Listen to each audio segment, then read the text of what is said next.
Capítulo 27. Desfazer o medo. A memória presente. O milagre nada faz. Tudo que ele faz é desfazer. E assim anula a interferência naquilo que foi feito. Ele não acrescenta, apenas retira. E o que retira já se foi há muito, mas tendo sido guardado na memória, parece ter efeitos imediatos. Esse mundo acabou há muito tempo. Os pensamentos que o fizeram já não estão mais na mente que os pensou e os amou por um breve período de tempo. O milagre apenas mostra que o passado se foi e o que se foi verdadeiramente não tem efeitos. A lembrança de uma causa só pode produzir ilusões da sua presença, não efeitos. Todos os efeitos da culpa já não estão mais aqui. Pois a culpa terminou. Com a sua passagem, foram-se também as suas consequências, deixadas sem uma causa. Por que irias prender-te a ela na memória se não desejasses os seus efeitos?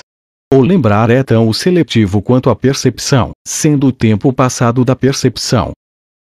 É a percepção do passado como se ele estivesse ocorrendo agora e ainda estivesse presente para ser visto. A memória, como a percepção, é uma habilidade inventada por ti para tomar o lugar do que Deus te deu na tua criação.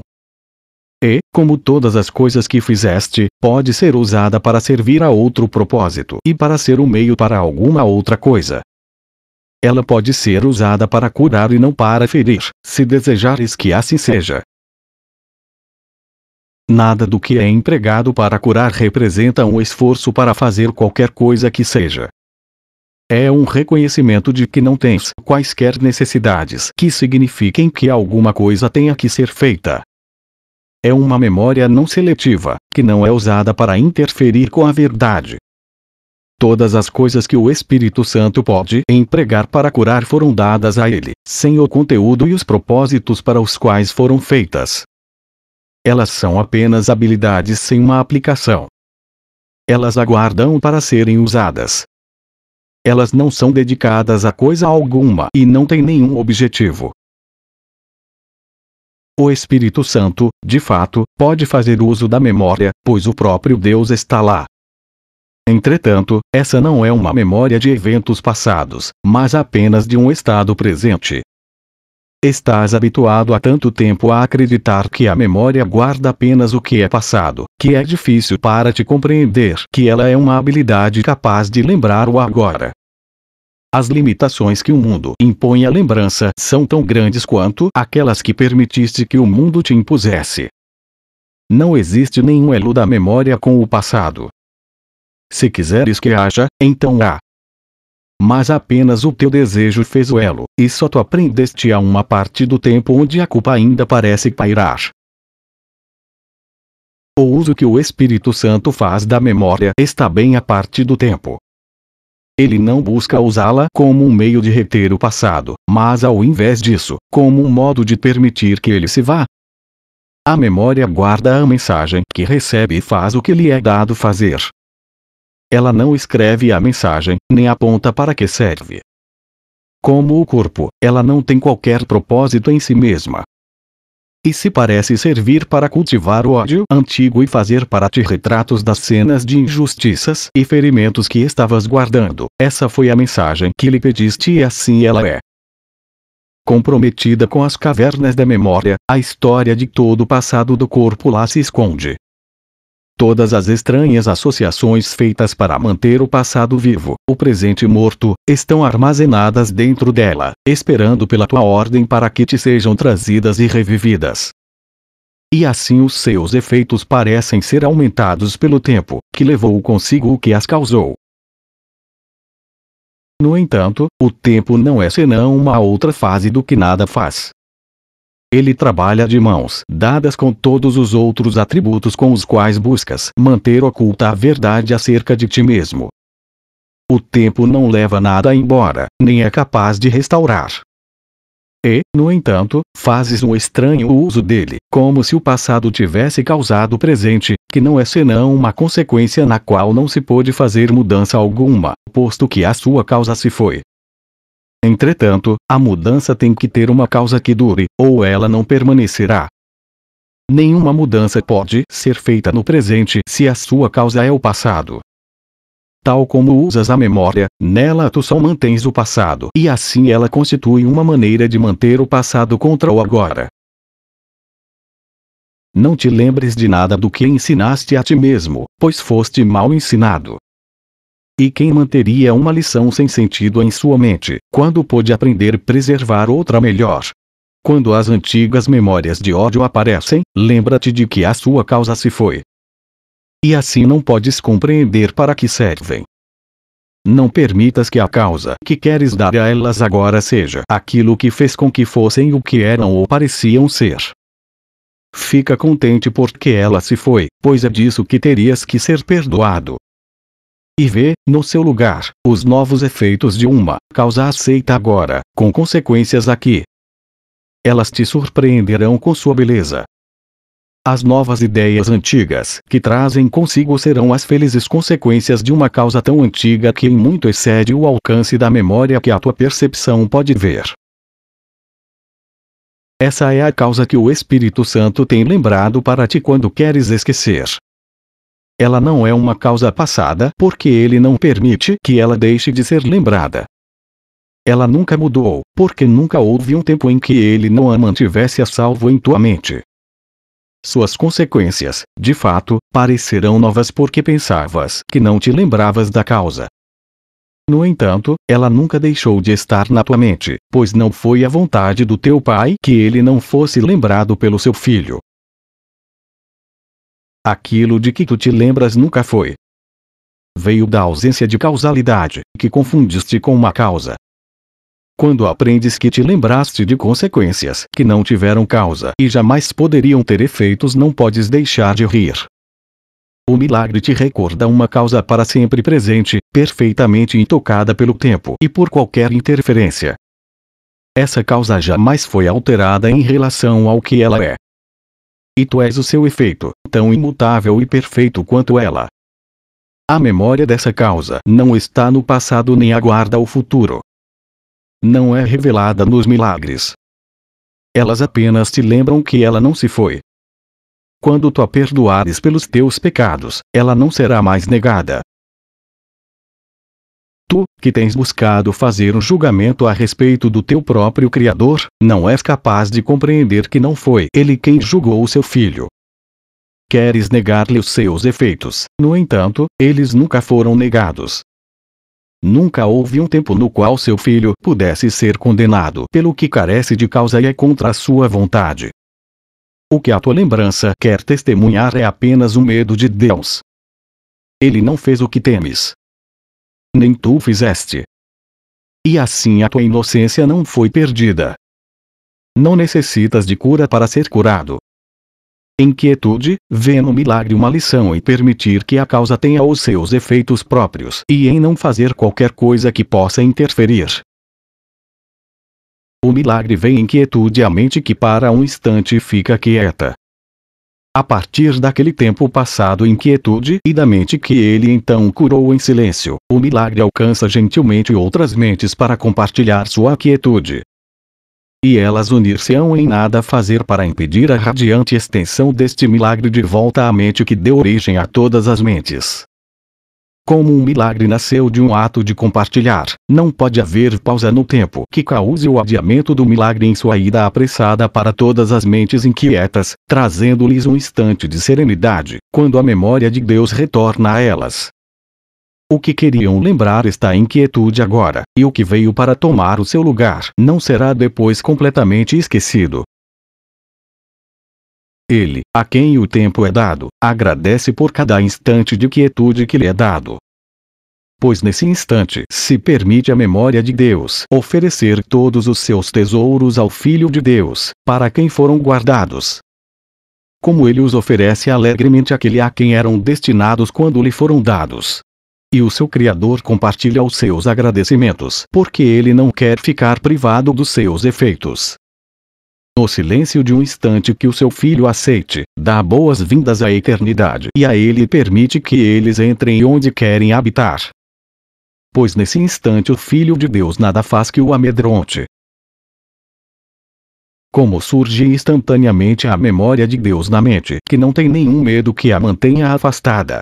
Sua própria lembrança se foi.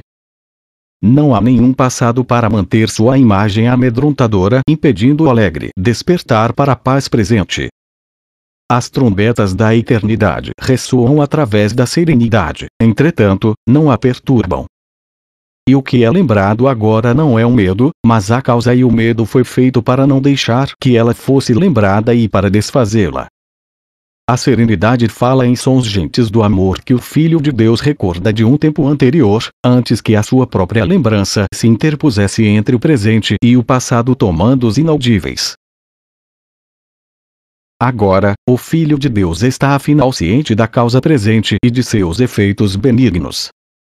Agora ele compreende que o que fez não tem causa, não tendo quaisquer efeitos. Ele nada fez. E ao ver isso compreende que nunca teve necessidade de fazer coisa alguma e nunca fez. A sua causa é os seus efeitos. Nunca houve uma outra causa além dessa que pudesse gerar um passado ou um futuro diferentes. Os seus efeitos são imutavelmente eternos, além do medo e inteiramente além do mundo do pecado. O que foi perdido quando se deixa de ver o que não tem causa? E onde está o sacrifício quando a memória de Deus veio para tomar o lugar da perda? Que melhor maneira de fechar a pequena brecha entre as ilusões e a realidade senão permitir que a memória de Deus flua através dela, fazendo com que venha a ser uma ponte que se atravessa em apenas um minuto para alcançar o que está além? Pois Deus a fechou com Ele mesmo. A sua memória não foi embora, deixando um filho para sempre perdido em uma das margens, de onde ele vislumbra a outra que nunca pode atingir. Seu pai quer que ele seja erguido e gentilmente carregado até lá. Ele construiu a ponte e será ele quem irá transportar seu filho através dela. Não tenhas medo que ele possa falhar no que é a sua vontade. Nem tenhas medo de ser excluído da vontade que existe para ti. Revertendo efeito e causa. Sem uma causa não é possível efeitos e, ao mesmo tempo, sem efeitos não existe causa. A causa torna-se causa devido a seus efeitos. O pai é pai devido a seu filho. Os efeitos não criam a própria causa, mas estabelecem a sua causalidade. Assim o filho dá a paternidade a seu Criador e recebe a dádiva que deu a ele. E porque ele é o Filho de Deus, tem que ser também um pai, que cria como Deus o criou. O círculo da criação não tem fim. Seu início e seu fim são o mesmo. Mas, em si, ele contém todo o universo da criação sem começo e sem fim. Paternidade é criação. O amor tem que ser estendido. A pureza não se confina. Faz parte da natureza do inocente jamais estar contido, sem barreira ou limitação. Assim, a pureza não é do corpo. Também não é possível achá-la onde existe limitação. O corpo pode ser curado pelos efeitos da pureza, que são tão ilimitados quanto ela própria. No entanto, toda cura tem que vir a ser porque se reconhece que a mente não está dentro do corpo e a inocência da mente está bem separada do corpo, está lá onde reside a cura. Onde, então, se encontra a cura? Só onde está a causa da cura são dados os seus efeitos. Pois a doença é uma tentativa sem significado de dar efeitos a algo que carece de causa e de fazer dele uma causa.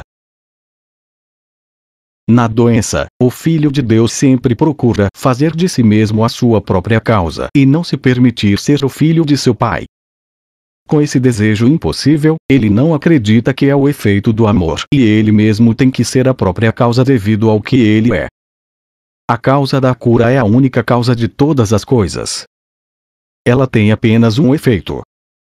E nesse reconhecimento não se dá quaisquer efeitos ao que carece de causa e nenhum efeito é visto. Uma mente dentro de um corpo e um mundo de outros corpos, cada um com mentes separadas, são as tuas criações, sendo tu a outra mente, que cria com efeitos que não são como tu és. E enquanto pai dessas criações, tens que ser como elas.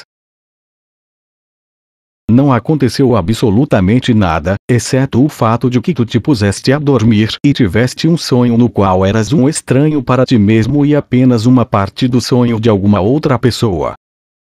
O milagre não te desperta, mas te mostra quem é o sonhador. Ele te ensina que existe uma escolha de sonhos enquanto ainda estás adormecido, dependendo do propósito do teu sonhar. Desejas sonhos de cura ou sonhos de morte? O sonho é como uma memória na qual se retrata aquilo que quiseste que te fosse mostrado. Dentro de um armazém vazio, com portas abertas, estão guardados todos os teus retalhos de memórias e sonhos. Entretanto, se tu és aquele que sonha, pelo menos isso percebes, que causaste o sonho e podes igualmente aceitar um outro sonho. Mas para que se dê essa mudança no conteúdo do sonho, é preciso que se reconheça que foste tu aquele que sonhou o sonho do qual não gostas. Ele não passa de um efeito que tu causaste, e não queres ser a causa desse efeito. Nos sonhos de assassinato e de ataque, és a vítima em um corpo abatido, a morte. Mas nos sonhos de perdão, não se pede a ninguém que seja vítima e sofredor. Estes são os sonhos felizes pelos quais o milagre substitui o teu. Ele não pede que faças outro, só que vejas que fizeste aquele que queres substituir por esse. Esse mundo não tem causa, assim como qualquer sonho que qualquer pessoa tenha sonhado dentro dele. Não existem planos possíveis e não se pode achar nenhum projeto que seja compreensível. Que outra coisa se poderia esperar de algo que carece de causa? Ao mesmo tempo, se não tem causa, não tem propósito. Podes causar um sonho, mas nunca darás a ele efeitos reais. Isso mudaria a causa do sonho, e é isso o que não podes fazer. O sonhador de um sonho não está desperto, mas não sabe que dorme. Ele vê ilusões de si mesmo como estando doente ou bem, deprimido ou feliz, mas sem uma causa estável com efeitos garantidos. O milagre estabelece que tu estás sonhando um sonho e que o seu conteúdo não é verdadeiro. Esse é um passo crucial para se lidar com ilusões. Ninguém tem medo delas quando percebe que as inventou. O medo mantinha-se em seu lugar porque ele não havia visto que era o autor do sonho e não uma de suas figuras. Ele dá a si mesmo as consequências que sonha ter dado a seu irmão. E é apenas isso o que o sonho juntou e ofereceu a ele, para mostrar-lhe que os seus desejos foram realizados. Assim ele teme o próprio ataque, mas o vê nas mãos de outrem. Como vítima, sofre em função dos efeitos do ataque, mas não do que o causou. Ele não foi o autor do próprio ataque, e é inocente em relação ao que causou. O milagre nada faz senão mostrar-lhe que ele não fez nada. O que ele teme é uma causa sem as consequências que fariam dela uma causa. E, portanto, isso nunca existiu. A separação teve início com o sonho de que o pai foi destituído de seus efeitos e ficou impotente para mantê-las, já que não era mais o seu criador. No sonho, o sonhador fez a si próprio. Mas o que ele fez voltou-se contra ele tomando o papel de seu criador, como tinha feito o sonhador. Assim como ele odiou o seu criador, as figuras no sonho o odiaram. O seu corpo é escravo dessas figuras, do qual abusam porque os motivos que ele conferiu ao corpo elas adotaram como seus próprios. E odeiam o corpo pela vingança que ele quer fazer com que recaia sobre elas. Mas é a vingança dessas figuras em relação ao corpo que parece provar que o sonhador não poderia ter sido o autor do sonho. O efeito e a causação, em primeiro lugar, separados e depois revertidos de tal modo que o efeito venha a ser uma causa e a causa um efeito. Esse é o passo final da separação, com o qual a salvação, que procede no sentido oposto, começa. Esse passo final é um efeito do que aconteceu anteriormente, mas aparece como causa. O milagre é o primeiro passo na devolução à causa da função da causalidade, não do efeito. Pois essa confusão produziu o sonho e enquanto ela durar o despertar será temido. O chamado para o despertar também não será ouvido, porque parece ser o chamado para o medo. Como toda lição que o Espírito Santo solicita que aprendas, o milagre é claro. O milagre demonstra o que ele quer que aprendas e que os seus efeitos são aquilo que tu queres. Nos seus sonhos de perdão, os efeitos dos teus são desfeitos. Inimigos odiados são percebidos como amigos com intenção misericordiosa. A sua inimizade é vista agora como não tendo causa, porque eles não a fizeram. E podes aceitar o papel de autor do seu ódio, porque vês que ele não tem quaisquer efeitos. Agora estás livre dessa parte do sonho. O mundo é neutro e os corpos que ainda parecem se movimentar como coisas separadas não precisam ser temidos. E assim eles não estão doentes. O milagre devolve a causa do medo a ti que a fizeste. Mas ele mostra também que, não tendo efeitos, não é uma causa, porque a função da causalidade é ter efeitos. E onde os efeitos se formam, não há causa. Assim o corpo é curado pelos milagres, porque eles mostram que foi a mente que fez a doença e empregou o corpo como vítima ou efeito do que fez. Entretanto, meia lição não ensinará ao todo. O milagre será inútil se aprenderes somente que o corpo pode ser curado, pois não é essa a lição que ele foi enviado a ensinar. A lição mostra que a mente que pensou que o corpo pudesse estar doente é que estava doente. A projeção da culpa da mente para fora nada causou e não teve quaisquer efeitos. Esse mundo está cheio de milagres. Eles estão em silêncio radiante ao lado de cada sonho de dor e de sofrimento, de pecado e de culpa. Eles são a alternativa para o sonho, a escolha de ser o sonhador ao invés de negar o papel ativo na invenção do sonho. Eles são os efeitos felizes de trazer de volta a consequência da doença à sua causa. O corpo é liberado porque a mente reconhece: isso não está sendo feito a mim, mas eu estou fazendo isso. E, desse modo, a mente está livre para fazer uma outra escolha. Tendo aqui o seu início, a salvação procederá para mudar o curso de cada passo na descida para a separação até que todos os passos tenham sido retraçados, a escada tenha desaparecido e todo o sonhar do mundo tenha sido desfeito. O acordo de união. Aquilo que aguarda a incerteza perfeita, além da salvação, não é nossa preocupação. Pois mal começaste a permitir que os teus primeiros passos incertos sejam dirigidos para subir a escada que a separação te fez descer. O milagre é a tua única preocupação no presente. É aqui que devemos começar.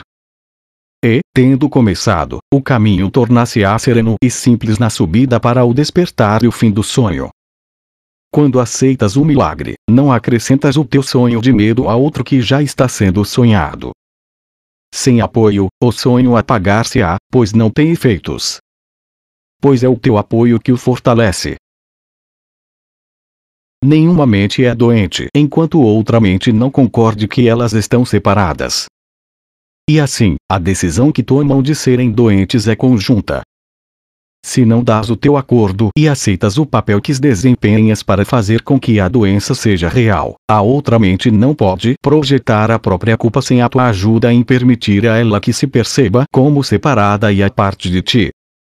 Assim, o corpo não é percebido como doente por ambas as mentes, de pontos de vista separados. A união com a mente de um irmão impede a causa da doença e os efeitos percebidos. A cura é o efeito de mentes que se unem, assim como a doença vem de mentes que se separam. O milagre nada faz justamente porque as mentes estão unidas e não podem se separar. Entretanto, no sonho, isso foi revertido e mentes separadas são vistas como corpos, que são separados e não podem unir-se. Não permitas que o teu irmão seja doente, pois se ele for, tu terás abandonado ao seu próprio sonho por compartilhá-lo com ele. Ele não viu a causa da doença onde ela está e tu ignoraste a brecha entre vós, onde a doença foi gerada. Assim, vos estáis unidos na doença para preservar a pequena brecha sem cura, na qual a doença é mantida, cuidadosamente protegida, alimentada e apoiada por uma forte crença, contanto que Deus não venha fazer uma ponte sobre essa pequena brecha, ponte essa que conduz a Ele. Não lutes contra a vinda de Deus com ilusões, pois é a vinda de Deus que queres acima de todas as coisas que parecem cintilar no sonho. O fim do sonho é o fim do medo e o amor nunca esteve no mundo dos sonhos. A brecha é pequena. Entretanto, guarda as sementes da pestilência e de toda forma de enfermidades, porque é um desejo de manter a parte e não de unir. E desse modo aparenta dar uma causa à doença, que não é o que a causou. O propósito da brecha é toda a causa da doença. Pois ela foi feita para manter-te separado, em um corpo que vês como se fosse a causa da dor. A causa da dor é a separação, não o corpo, que é apenas o seu efeito. No entanto, a separação não passa de um espaço vazio, que nada engloba, que nada faz, tão sem substância quanto o vazio entre as ondas que o navio faz ao passar. E é preenchido com a mesma rapidez com que a água corre para fechar a brecha e as ondas se juntam para cobri-la. Onde está a brecha entre as ondas depois que elas se unem e cobrem o espaço que parecia mantê-las separadas por um breve momento? Onde estão as justificativas para a doença quando as mentes se uniram para fechar a pequena brecha entre elas, onde as sementes da doença aparentemente cresciam? Deus constrói a ponte, mas só no espaço deixado limpo e vago pelo milagre. As sementes da doença e a vergonha da culpa ele não pode fazer passar por sua ponte, pois ele não pode destruir a vontade alheia que não criou. Deixa que os seus efeitos desapareçam e não te agarres a eles com mãos ansiosas para guardá-los para ti mesmo. O milagre os varrerá todos e assim abrirá espaço para ele, que tem vontade de vir e fazer uma ponte para que o seu filho retome a ele mesmo. Conta, então, os milagres de prata e os sonhos dourados de felicidade como todo o tesouro que queres guardar dentro do armazém do mundo. A porta está aberta, não para os ladrões, mas para os teus irmãos famintos, que se enganaram e viram ouro cintilar em uma pedrinha e armazenaram um punhado de neve que brilhava como se fosse prata. Eles nada têm, não sobrou nada atrás da porta aberta. O que é um mundo senão uma pequena brecha que é percebida com o fim de rasgar a eternidade e fragmentá-la em dias, meses e anos?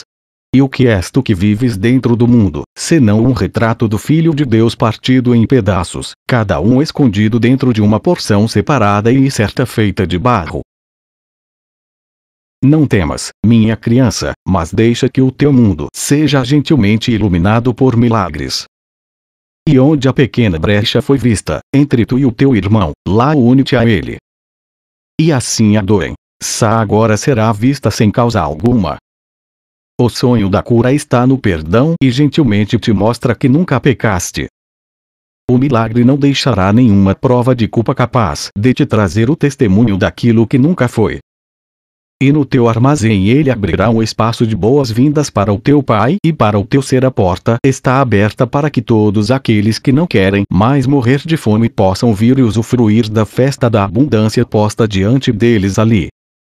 E encontrar-se-ão com os teus hóspedes, que o milagre convidou para que viessem a ti. Essa é uma festa que, de fato, é diferente daquelas que o sonho do mundo tem mostrado. Pois aqui, quanto mais cada um recebe, mais fica para todos os outros compartilharem. Os hóspedes trouxeram com eles um suprimento ilimitado. E ninguém é privado de nada nem é capaz de privar.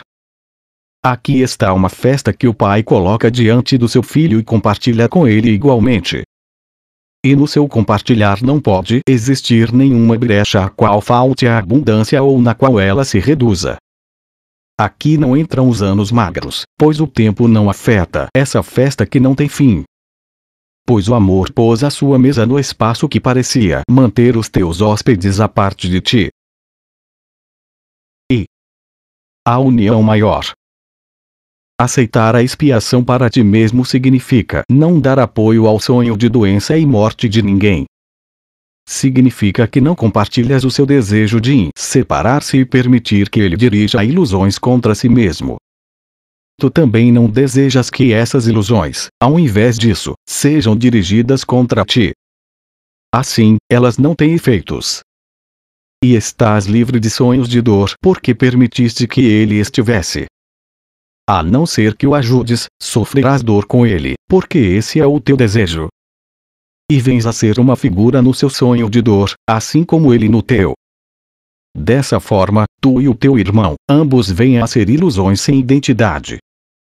Tu poderias ser qualquer pessoa ou qualquer coisa, dependendo de quem é o sonho mau que compartilhas. Só podes estar certo de uma coisa: de que és mau, porque compartilhas sonhos de medo. Existe um caminho para encontrar a certeza exatamente aqui e agora. Recusa-te a ser parte de quaisquer sonhos de medo, seja qual for a forma que tome, pois neles perderás a identidade. Tu te achas por não aceitá-los como a tua causa, capaz de produzir efeitos em ti. Tu estás a parte deles, mas não a parte daquele que os sonha. Assim, separas o sonhador do sonho, e te unes a um, mas deixas que o outro se vá. O sonho não é senão uma ilusão na mente. E com a mente queres unir-te, mas nunca com o sonho. É o sonho que temes e não a mente. Tu os vês como um mesmo porque pensas que tu és apenas um sonho. E o que é real e o que em si mesmo é apenas uma ilusão, tu não sabes e nem és capaz de distinguir entre um e outro. Como tu, o teu irmão pensa que ele é um sonho. Não compartilhes a sua ilusão a respeito de si próprio, pois a tua identidade depende da sua realidade. Ao invés disso, pensa nele como uma mente na qual as ilusões ainda persistem, mas uma mente que é tua irmã. Ele não é teu irmão em função daquilo que sonha, nem é o corpo o herói do sonho, o teu irmão. É a sua realidade que é o teu irmão, assim como a tua para com ele. A tua mente e a sua estão unidas em fraternidade. O seu corpo e os seus sonhos apenas parecem fazer uma pequena brecha, onde os teus uniram-se aos céus. No entanto, entre as vossas mentes não existe nenhuma brecha. Unir-te aos sonhos do teu irmão é, na verdade, não encontrá-lo, porque os seus sonhos separar-se-iam de ti. Portanto, libera-o, simplesmente reivindicando a fraternidade, ao invés dos sonhos de medo. Permite que ele reconheçam quem ele é, não dando apoio às ilusões do teu irmão por meio da tua fé, pois se o fizeres, terás fé nas tuas. Com fé nas tuas ilusões, ele não será liberado se tu és mantido em cativeiro, preso aos seus sonhos. E sonhos de medo assombrarão a pequena brecha habitada apenas por ilusões, que tu apoiaste na mente do teu irmão. Fica certo de que se fizeres a tua parte ele fará a sua, pois ele se unirá a ti aonde tu estás. Não chames por ele para que venha encontrar-te na brecha que está entre vós, ou terás que acreditar que a brecha é a tua realidade bem como a sua. Não podes fazer a parte do teu irmão, mas é isso o que fazes quando te tornas uma figura passiva nos seus sonhos em vez de ser o sonhador do teu próprio sonho. A identidade nos sonhos não tem significado, porque o sonhador e o sonho são um só. Quem compartilha um sonho tem que ser o sonho que compartilha, porque pelo compartilhar se produz uma causa. Tu compartilhas a confusão e és confuso, pois nessa brecha não existe nenhum ser estável. O que é um mesmo parece ser diferente, porque o que é um mesmo parece ser distinto. Os seus sonhos são teus porque permites que sejam. Mas, se removesses os teus, ele ficaria livre deles e dos seus próprios também. Os teus sonhos são testemunhas dos seus e os seus atestam a verdade dos teus. Entretanto, se vês que não existe verdade nos teus, os seus desaparecerão e ele compreenderá o que deu origem ao sonho. O Espírito Santo está nas mentes de ambos e ele é um porque não existe nenhuma brecha que separe a sua unicidade de si própria. A brecha entre os vossos corpos não importa, pois o que é unido nele é sempre uno. Ninguém é doente se alguém aceita a própria união com ele. O seu desejo de ser uma mente doente e separada não pode continuar sem uma testemunha ou uma causa. E ambas se vão se alguém quer ser unido a ele. Ele tem sonhos nos quais estava separado do seu irmão, o qual, ao não compartilhar o seu sonho, deixou vago espaço entre eles. E o Pai vem para unir-se a seu Filho, a quem o Espírito Santo se une e o A função do Espírito Santo é tomar o retrato quebrado do Filho de Deus e colocar as partes no lugar outra vez.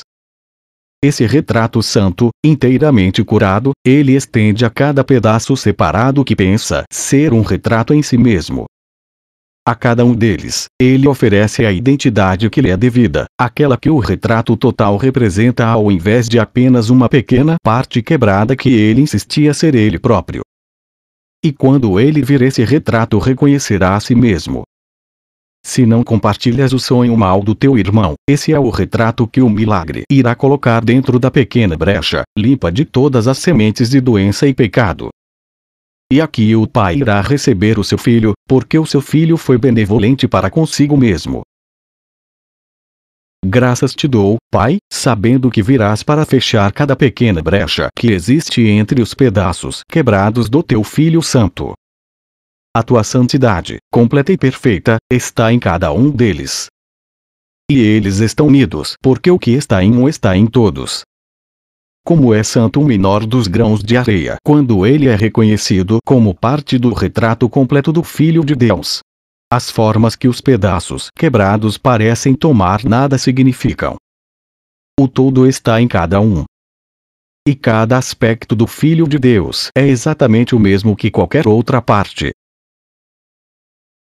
Não te unas aos sonhos do teu irmão, mas une-te a ele, e aonde te unes ao seu filho, lá está o Pai.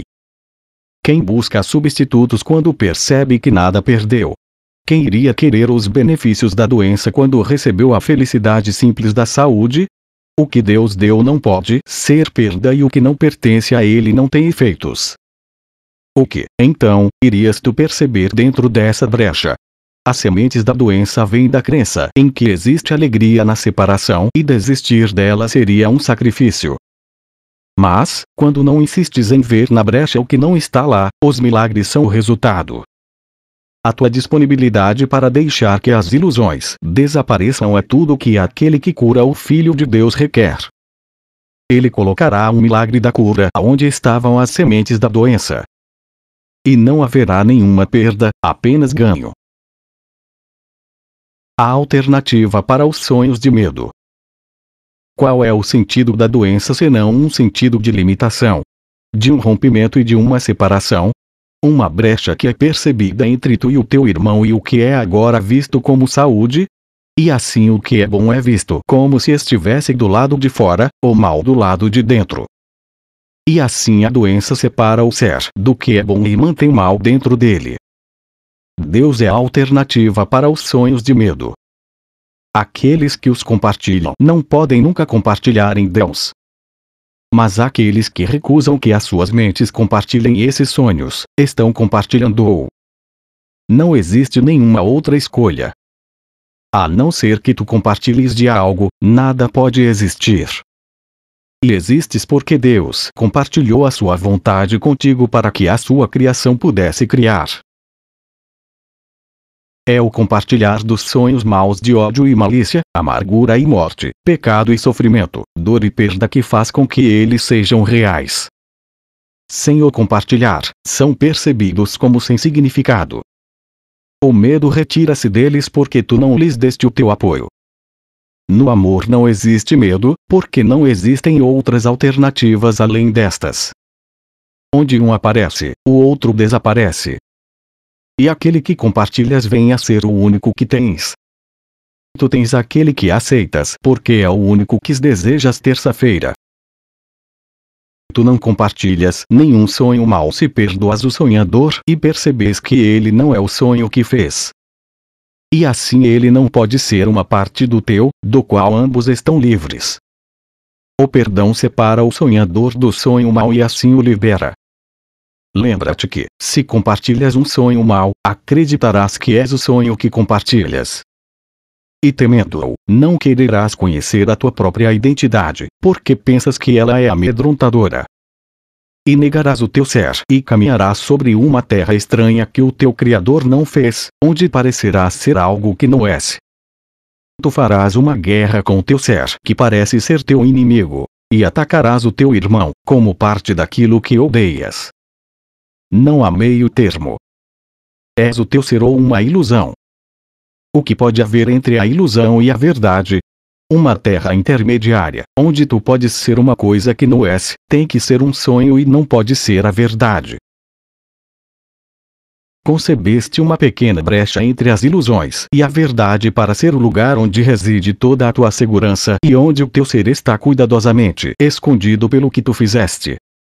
Aqui se estabelece um mundo que é doente, e esse é um mundo que os olhos do corpo percebem. Aqui estão os sons que ele ouve, as vozes que seus ouvidos foram feitos para ouvir. Entretanto, as cenas e os sons que o corpo pode perceber são sem significado. Ele não pode ver nem ouvir. Ele não sabe o que é ver, para que serve ouvir. Ele é tão pouco capaz de perceber como de julgar, compreender ou conhecer. Seus olhos são cegos, seus ouvidos surdos. Ele não é capaz de pensar e, portanto, não pode ter efeitos. Existe algo que Deus tenha criado para ser doente. E o que pode existir que ele não tenha criado? Não deixes que os teus olhos contemplem um sonho, que os teus ouvidos testemunhem uma ilusão. Eles foram feitos para contemplar o mundo que não está presente, para ouvir vozes que não podem produzir som algum. Entretanto, existem outros sons e outras cenas que podem ser vistos, ouvidos e compreendidos. Pois os olhos e os ouvidos são sentidos sem sentido, e o que veem ou ouvem, eles apenas relatam. Quem ouve e vê não são eles, mas tu, que juntas cada peça recortada, cada fiapó sem sentido e cada farrapo de evidência e fazes um testemunho do mundo que queres. Não permitas que os olhos e ouvidos do corpo percebam esses fragmentos incontáveis vistos dentro da brecha que imaginaste, que eles persuadam seu autor de que as suas imaginações são reais. A criação prova a realidade porque compartilha a função que toda a criação compartilha. Ela não é feita de estilhaços de vidro, um pedaço de pau, talvez um fio ou dois, tudo isso reunido para atestar a sua verdade. A realidade não depende disso. Não existe nenhuma brecha que separe a verdade dos sonhos e das ilusões. A verdade não deixou qualquer espaço para eles em lugar algum e em tempo algum. Pois ela preenche todo lugar e todo o tempo e faz com que sejam totalmente indivisíveis. Tu, que acreditas que existe uma pequena brecha entre tu e o teu irmão, não vês que é aqui que ambos estão como prisioneiros, em um mundo percebido como se estivesse existindo aqui. O mundo que vês não existe, porque o lugar onde o percebes não é real. A brecha é cuidadosamente escondida na névoa e retratos nebulosos surgem para cobri-la com formas vagas e incertas e figuras mutáveis, para sempre sem substância e sem segurança. Entretanto, na brecha não há nada. Se não existem segredos terríveis e túmulos escuros onde o terror surge dos ossos da morte. Olha para a pequena brecha e contempla a inocência e o espaço vazio onde não há nenhum pecado, pois é isso o que verás dentro de ti mesmo quando tiveres perdido o medo de reconhecer o amor. Os votos secretos. Quem pune o corpo é insano. Pois aqui a pequena brecha é vista e apesar disso, não está aqui.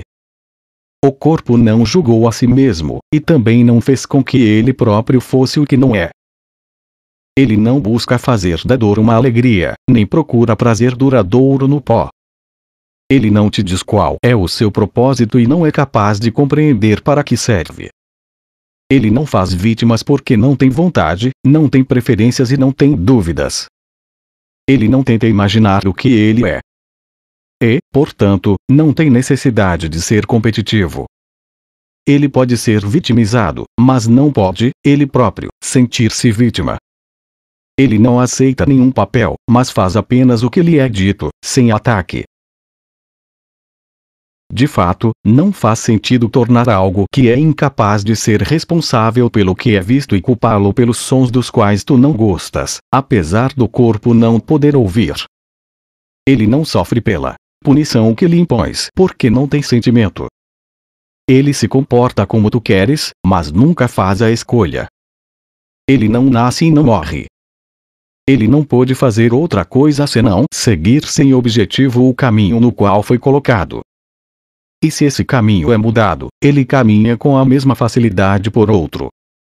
Ele não toma partidos e não julga a estrada pela qual viaja. Ele não percebe nenhuma brecha porque não odeia.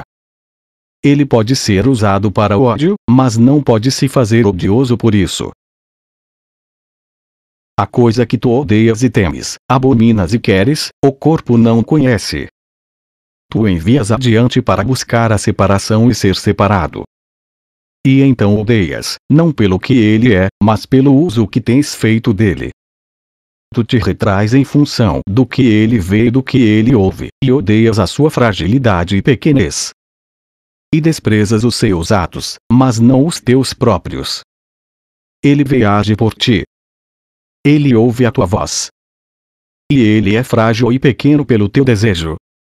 Ele parece te punir e assim merece o teu ódio pelas limitações que ele te traz. Entretanto, foste tu que fizeste dele um símbolo das limitações que queres que a tua mente tenha, veja e mantenha. O corpo representa a brecha entre a pequena parte da mente que chamas de tua e todo o resto do que é realmente teu. Tu odeias, no entanto, pensas que ele é o teu ser, e que sem ele, o teu ser perder-se-ia. Esse é o voto secreto que fizeste com cada irmão que quer caminhar à parte. Esse é o juramento secreto que retomas sempre que te percebes sendo atacado. Ninguém pode sofrer se não se vê atacado e perdendo com o ataque. Cada brinde feito à doença não é declarado nem ouvido na consciência. No entanto, esse brinde é uma promessa a um ou outro, para ser ferido por ele e atacá-lo de volta. A doença é a raiva descarregada no corpo de tal modo que ele sofra dor. É o efeito óbvio do que foi feito em segredo, de acordo com o desejo secreto de um outro de estar à parte de ti, assim como desejas estar à parte dele. A não ser que ambos concordem que esse é o vosso desejo, ele não pode ter efeitos. Qualquer um que diga, não existe nenhuma brecha entre a minha mente e a tua, manteve a promessa de Deus, não o seu diminuto juramento de ser para sempre fiel à morte. Só através da sua cura o seu irmão é curado.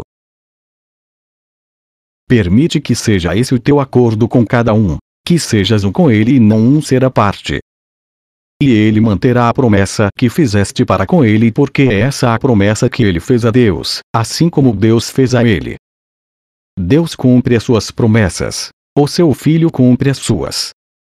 Ao criá-lo assim disse o seu pai: Tu és meu amado e eu teu para sempre.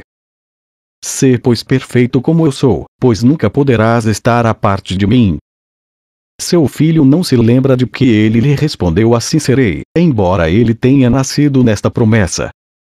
No entanto, Deus lhe lembra dessa promessa todas as vezes que ele não compartilha uma promessa de ficar doente, mas deixa a sua mente ser curada e unificada. Os seus votos secretos são impotentes diante da vontade de Deus, cujas promessas ele compartilha. E aquilo que ele usa para substituí-las não é sua vontade, ele que se prometeu a Deus. A Arca da Segurança. Deus nada pede e o seu filho, assim como ele nada precisa pedir. Pois nele não existe nenhuma falta. Um espaço vazio, uma pequena brecha, seria uma falta. E é somente lá que ele poderia querer alguma coisa que não tem. Um espaço onde Deus não está, uma brecha entre o pai e o filho não é a vontade de nenhum dos dois, que prometeram ser um só. A promessa de Deus é uma promessa a si mesmo, e não existe ninguém que possa ser infiel ao que é vontade de Deus como parte do que ele é. A promessa de que não existe nenhuma brecha entre ele e o que ele é não pode ser falsa. Que vontade pode intervir entre o que é necessariamente uno e em cuja integridade não pode haver nenhuma brecha? A bela relação que mantens com todos os teus irmãos é uma parte de ti mesmo porque é uma parte do próprio Deus. Acaso tu não estás doente, se negas a ti mesmo a tua integridade e a tua saúde, a fonte da ajuda, o chamado para a cura e o chamado para curar? O teu Salvador espera pela cura e o mundo espera com ele. E tu também não estás à parte do mundo. Pois a cura será una, ou simplesmente não será, pois a cura está na unicidade. O que poderia corrigir a separação além do seu oposto? Não existe uma terra intermediária em qualquer aspecto da salvação. Tu a aceitas totalmente, ou não a aceitas. O que não está separado necessariamente está unido. E o que está unido não pode ser separado. Ou existe uma brecha entre tu e o teu irmão ou vós sois como um só. Não existe nada intermediário, nenhuma outra escolha e nenhuma fidelidade a ser dividida entre os dois. Uma fidelidade dividida é apenas ausência de fé para com ambos e apenas te coloca no turbilhão, a agarrar-te incertamente a qualquer palha que pareça conter uma promessa de alívio. Entretanto, quem pode construir sua casa sobre a palha e contar com ela como abrigo contra o vento? O corpo pode tornar-se um abrigo como esse, porque a ele falta o fundamento na verdade. Contudo, porque é assim, esse abrigo não pode ser visto como uma casa para ti, mas apenas como um recurso para te ajudar a alcançar a casa onde Deus habita. Com esse propósito, o corpo é curado. Ele não é usado para testemunhar o sonho da separação e da enfermidade. Nem é ele condenado em vão pelo que não fez. Ele serve para ajudar a cura do Filho de Deus e para esse propósito não pode estar doente. Ele não irá unir-se a um propósito que não seja o teu próprio, e tu escolheste que ele não fique doente. Todos os milagres se baseiam nesta escolha e te são dados no instante em que ela é feita. Nenhuma forma de doença está imune, porque a escolha não pode ser feita em termos de forma. A escolha da doença parece ser uma escolha de forma, no entanto, ela é uma só, assim como o seu oposto. E tu estás doente ou saudável correspondentemente. Mas nunca estás sozinho. Esse mundo é apenas um sonho segundo o qual podes estar sozinho e podes pensar sem afetar aqueles que estão à parte de ti. Estar sozinho necessariamente significa estar à parte, e se estás, só podes estar doente. Isso parece provar que não podes deixar de estar à parte. No entanto, tudo que isso significa é que tentaste manter uma promessa de ser fiel à ausência de fé. Apesar disso, a ausência de fé é doença. É como a casa construída sobre a palha. Ela parece ser bastante sólida e ter substância em si mesma. No entanto, a sua estabilidade não pode ser julgada a partir do seu fundamento. Se ela se baseia na palha, não há necessidade de bloquear a porta e de trancar as janelas, fechando os ferrolhos. O vento soprará, a chuva cairá e ela será carregada para o esquecimento. Qual é o sentido de se buscar estar a salvo naquilo que foi feito para o perigo e para o medo? Porque sobrecarregá-lo com mais cadeados e correntes, com âncoras pesadas, se a sua fraqueza não está nele mesmo, mas na fragilidade da pequena brecha feita do nada sobre a qual ele se encontra? O que pode estar seguro baseado em uma sombra? Irias tu construir a tua casa sobre algo que se desmoronaria sob o peso de uma pluma? A tua casa é construída sobre a saúde do teu irmão, sobre a sua felicidade, a sua impecabilidade, e sobre tudo o que o seu pai prometeu a ele. Nenhuma promessa secreta que tenhas feito no lugar daquela abalou o fundamento da sua casa. Os ventos soprarão sobre ela e a chuva cairá, mas sem efeito algum. O mundo será levado pelas águas e, no entanto, essa casa não cairá, pois a sua força não está apenas em si mesma. Ela é uma arca de segurança, que se baseia na promessa de Deus de que o seu filho está para sempre a salvo nele. Que brecha pode interpor-se entre a segurança deste abrigo e a sua fonte? Daqui, o corpo pode ser visto como é, nada mais nada menos do que o valor que ele tem na medida em que pode ser usado para liberar o Filho de Deus para a sua própria casa. E com esse propósito santo ele vem a ser um lar de santidade por um momento breve, porque compartilha a vontade do teu Pai para contigo.